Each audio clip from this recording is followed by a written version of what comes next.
best guess now is that between the tete-a-tete with Trump and between the cold relations with China, that Kim Jong-un really has succeeded in getting the first and second generations under control. And he has his own little one-man show, and he is secure. And if you'll notice, a lot of the threats have died down in the last couple of years. And my favorite little bit is earlier this year, while the Ukraine war is raging, they started acting up again. And Secretary of State Blinken said, fine. We'll come to North Korea. We'll talk about whatever you want, no preconditions. And the North Koreans have been deathly silent ever since, because they caught the car and they just don't know what to do with it. 3/4 of global agricultural shipments, manufacturing supply chain steps, and energy shipments travel the ocean blue, and 2/3 of all of those shipments travel the ocean blue in East Asia. Without freedom of the seas, the global system as we understand it doesn't just die, it just has no possibility of existing. And you are talking then about not just mass famine, but the mass deindustrialization of large portions of the planet, with China being first in line. I like to think I'm a realist. We've been living in this wonderful period since 1945, where the Americans created globalization as a way of inducing allies to join the cause against the Soviets, and it worked. But never forget that for the United States, this was never an economic plan. It was a security play, and it worked.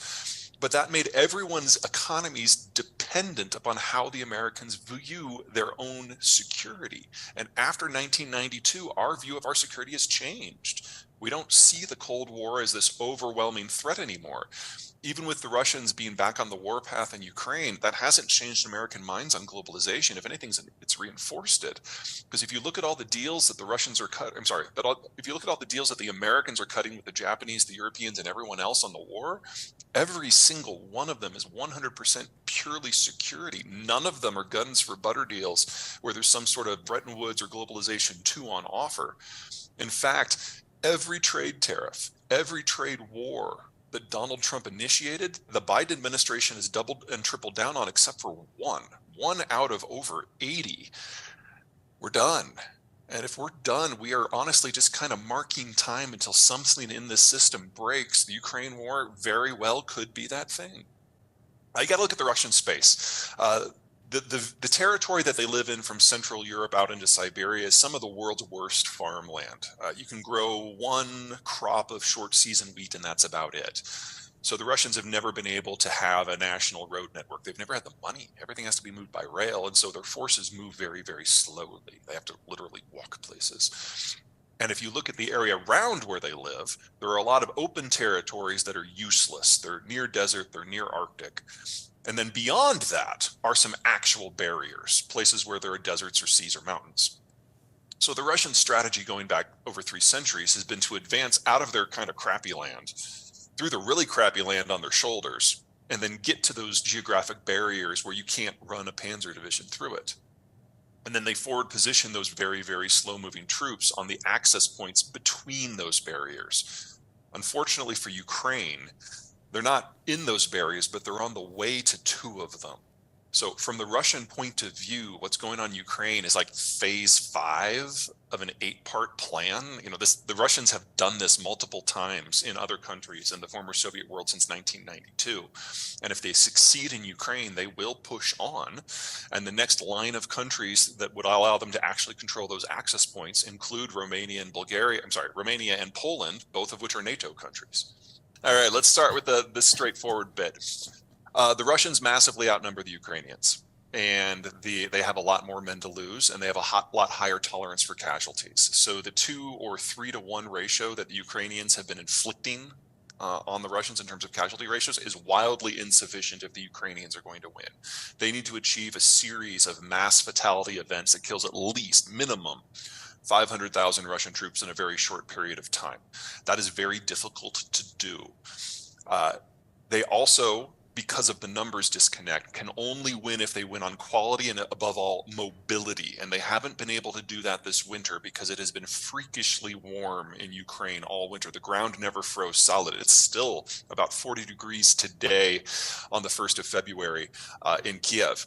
And that means that all of the fields are not frozen solid, they're mud. And the Ukrainians can't maneuver in the mud, so they can't use their superior mobility in order to encircle, cut off, and dice up the Russian troops. This is buying the Russians times to reinforce. They've started a second, what's the word I'm looking for here, mobilization. And by the time we get to May 1, which will be spring and mud season will be over, the Ukrainians will have more troops with more training and better equipment, but the Russians will have thrown an extra 500,000 men into the fight. So we're going to find out very, very soon, certainly before the end of June, which of these battle strategies is going to be more effective. And the numbers absolutely favor the Russians, because remember, unless the Ukrainians can inflict 8-to-1 casualty ratios, they still lose. But if they can pull that off and completely break Russian military power, then it's game on. We will know by mid-June just who's going to win this war. Now, step 2, the impact that this has on all those economic issues you were bringing up. The Russians are a major producer or processor of any number of industrial and agricultural materials that just don't have good substitutes anywhere. On the agricultural front, potash is the most important one. In terms of industry, I'd say chromium and nickel are probably near the top because you can't make steel without them. All of this stuff has been maintained, all this infrastructure has been maintained not by the Russians, but by Westerners who are no longer there. A lot of the industrial infrastructure dates back to the 60s, and we are already seeing industrial accidents that are so big that they can't be seen from orbit. They can be detected from orbit because the explosions are so big. It's happening in energy and natural gas. It's happening in agricultural production. It's happening in chemicals. So whether it happens in 3 months or 3 years, we need to count on most of the industrial materials that the Russians send to the rest of the world going away, regardless of who wins this war. I think that's safe, but the Russians are losing the ability to produce it anyway. So even if you're willing to go around the sanctions, and a lot of these products like, say, nickel or potash, they're not under sanction. It's just people refusing to use them. And now they're going away. Fertilizer output from the Russian space is already down by 20 to 40%, which depending on which nutrient you're looking at. This is something the world is not ready for. If we really are going to reindustrialize the United States, we need a lot of steel. If we are really going to electrify everything, we need 4 times as much nickel and 10 times as much lithium. We can't do that normally. We've never, as a species, been able to double the volume of any material that we were already had in use within a decade, and we have to do it for 14 things for the Green Everything program. And we're going to now do it without the Russians. So we are looking at significant corporate breaks in terms of the supply for a lot of basic materials. The ones I'm most concerned about by far are those fertilizer materials. We were very lucky in 2022. Farmers the world over had great weather, and everyone had a backup fertilizer supply in their back pocket. That's gone. And Mother Nature is never that nice 2 years in a row. So this is probably the beginning of a significant year of food shortages on top of the industrial shortages. And on day 7, all the soldiers walked back to Belarus because they also forgot food. Everyone I know in NATO kind of came to the same conclusion, that the Russians don't know how to fight. It's not that they've forgotten the lessons of the Soviet period, they've forgotten the lessons of the Tsar. They're almost starting from scratch. And if you put NATO up against the Russians directly, you're going to get 1,000-to-1 casualty ratios. And that made no one happy. Because if the Russians can win in Ukraine, we know they're coming for Poland and Estonia and Latvia and Lithuania. But if we get that, if Ukraine loses and we get that head-to-head Russian-NATO fight, we know we will wipe the floor with them.